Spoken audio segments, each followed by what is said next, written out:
There's a lot of familiar faces. Some of y'all have seen me before. Appreciate those who have come out tonight. This is a pretty good crowd, so we appreciate that.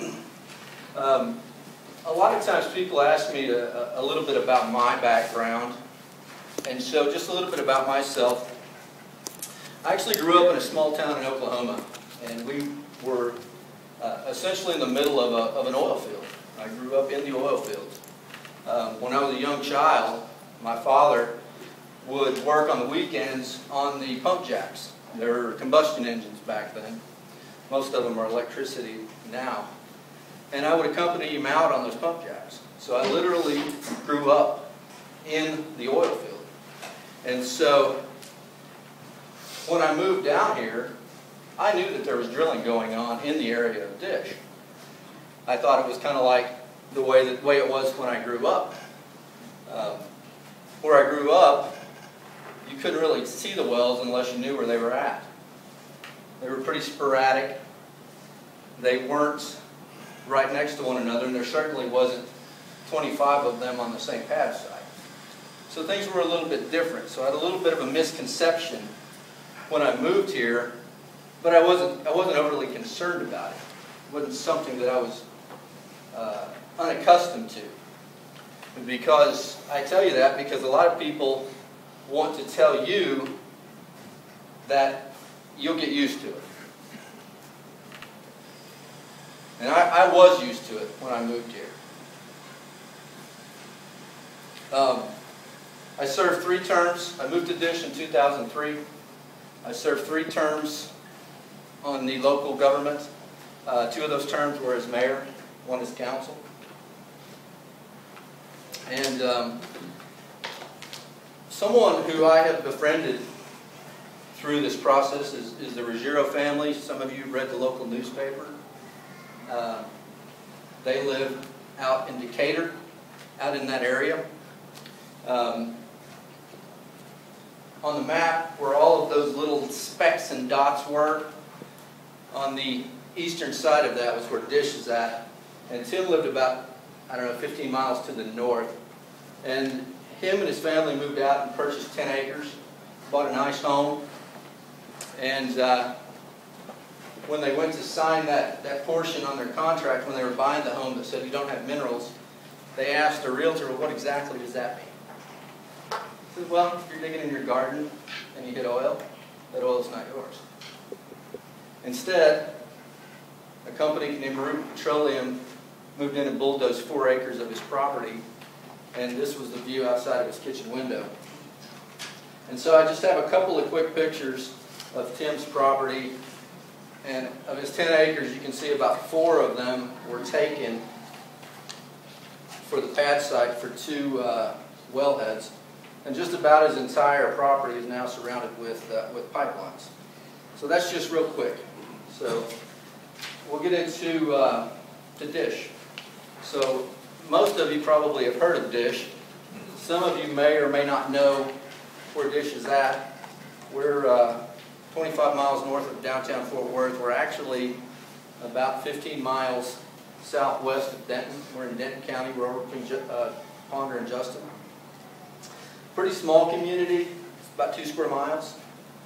About 200 people in that 2 square miles, so it's kind of a rural, growing community, bedroom community. The area generally in our area, there's around 500. There's a couple of developments that are just outside of our corporate limits. We originally incorporated in 2000 as Clark, and in 2005 we changed our name to Dish in exchange for Free Dish Network. You may have heard something about that. The media coverage was actually comparable to when Apple released the iPod. So it was pretty good for Dish Network too. We have an annual budget of around $70,000. And I'm not sure if everybody does know this, but the Barnett Shale was where this current method of hydraulic fracturing was developed, and that was about 15 miles to the west of Dish. The industry tells you that it's been done for 40 or 50 years, and different versions of it have been, but the version that they use in the shale plays was developed not too far from where you guys are sitting at right now. This information is gathered from the Railroad Commission's website. This is how they describe the Barnett Shale. 5,000 square mile geological formation, tight gas reservoir, can only produce gas, as was stated earlier, through hydraulic fracturing. A little less than a year ago, this was the total number of wells, 14,574, and there was additionally 3,000 permits. And so the industry investor websites will tell you that they could put somewhere in the ballpark of 100,000 wells in the Barnett Shale. And so if you looked at that map, that big splotch that was on top of Dish would be the entire Barnett Shale. And so if they don't drill 100,000 wells, in their mind they would be leaving money on the table.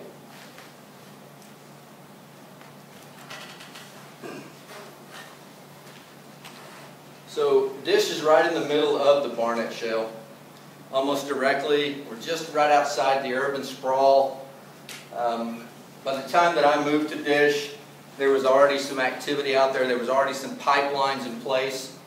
And frankly, we became the crossroads of the Barnett Shale.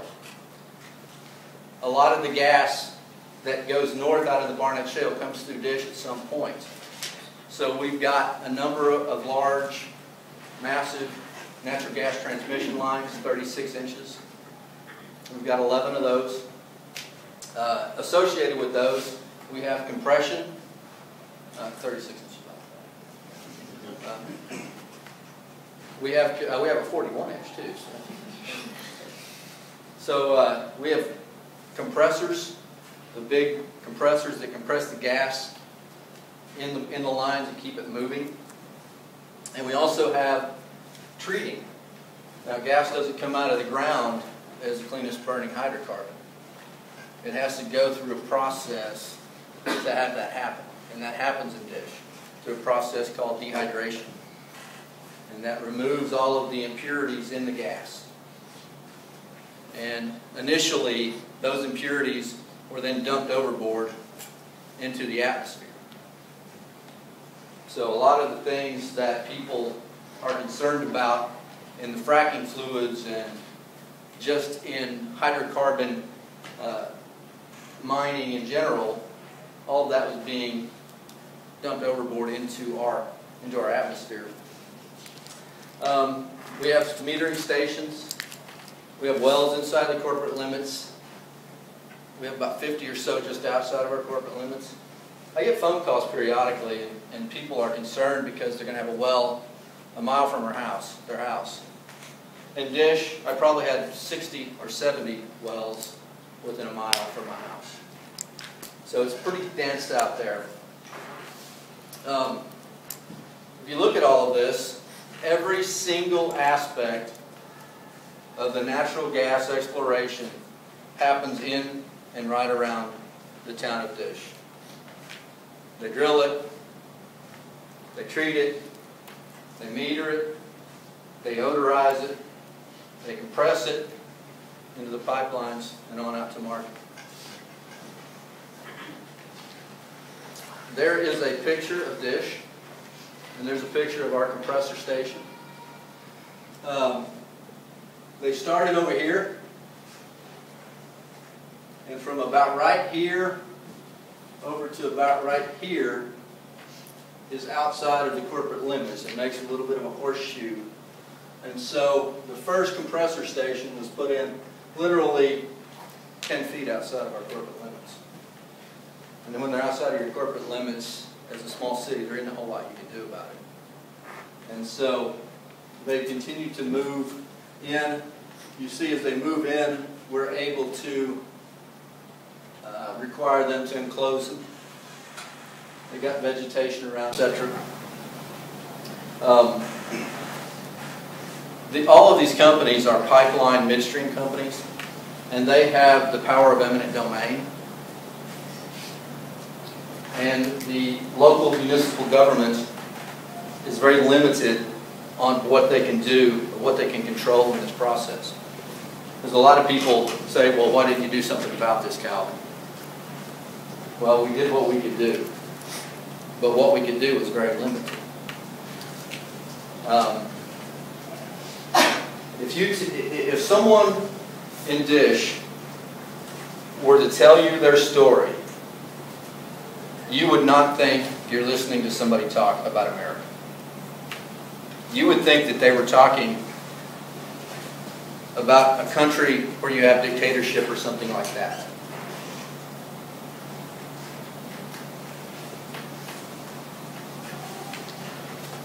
Now, each of those companies listed there have facilities in and around Dish. And each of them was independently permitted under what they call permit by rule. And under permit by rule, if you don't reach a certain emissions threshold, it's simply an administrative process. You fill out an application, you send it in, a clerk makes sure all the squares are filled, make sure the check clears, and you get your permit. So each of these companies individually filled out one of those permit by rules. Yet they were essentially one facility. You've just seen the facility. When we first did our air study, and I contacted TCEQ, TCEQ had no idea that they had permitted 5 sites, literally on the same piece of ground.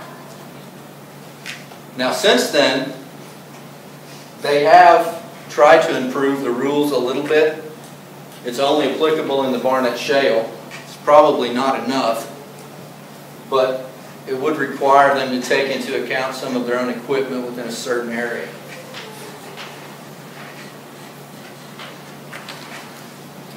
So,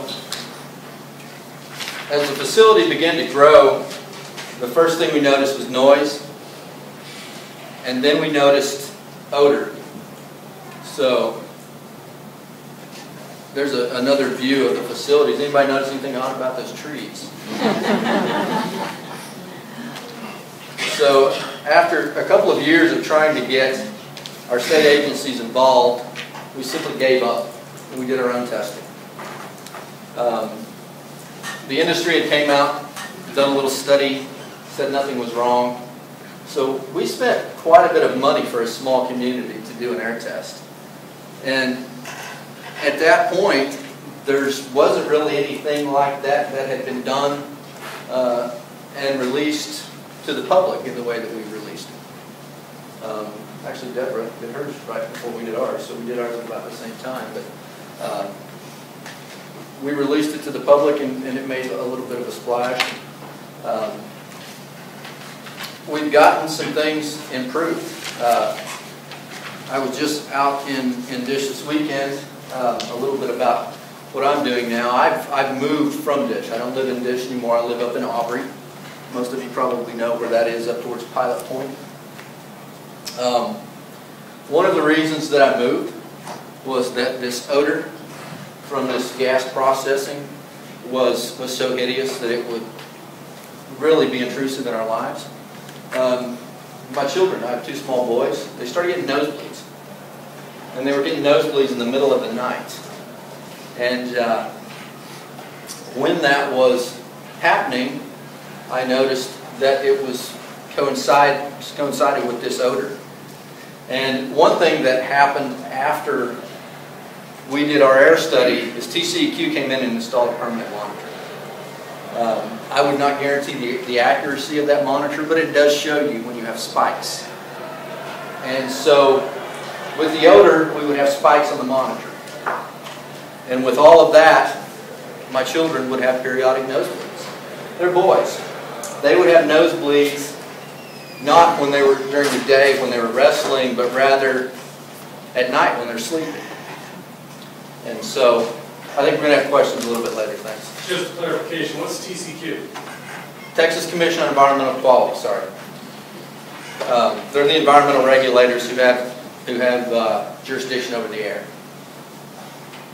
And so it became too much and we felt that we needed to move. So we moved to Aubrey in March. Currently, since we've been there, my children have not had even one nosebleed. My oldest son has had asthma since he was born. He wasn't born in Texas, but he's had asthma ever since he was born. And we had to give him daily nebulizer treatments every single day that we lived in Dish. Since we moved, not one time have we had to give him his daily nebulizer treatments. He's been sick once, and we had to give him a couple then, but his daily ones, he hasn't had to have them at all. We talked about, Adam talked about consumption in the beginning of this. There's another documentary out that I was a part of called Beyond the Light Switch. I would really encourage everybody to try and find that. It was on PBS. Some of you may have seen that. That talks about some of those kind of things. I think we grow up as a society where we just go over and flip the light switch and we don't know where it comes and we don't care where it comes as long as it comes on when we want it to.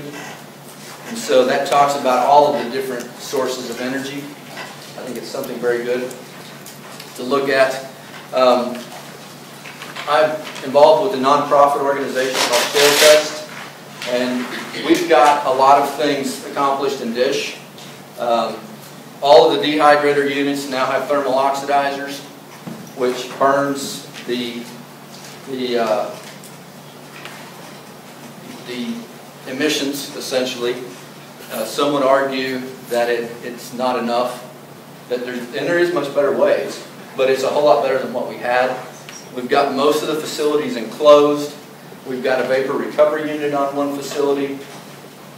So for a small community, we got a lot accomplished out there, and we wouldn't have done that without environmental testing. And a lot of people don't have access to environmental testing. And so we started Shale Test to give people that access to good quality environmental testing. And so you can find more at shaletest.org. There's a couple of websites. All of the stuff from our air study, it's on townofdish.com. And then OGAP has a lot of information. The Oil and Gas Accountability Project has a lot of information. And as I close here, I would like to make sure that everybody understands I'm not against oil and gas drilling. I am against my family being poisoned. In Texas, there's no regulation to speak of. The Railroad Commission, the state, is not going to protect you. The state is going to protect the oil and gas industry. So with that, I'll close and I'll let Adam come back up. And thank you all again for coming back up.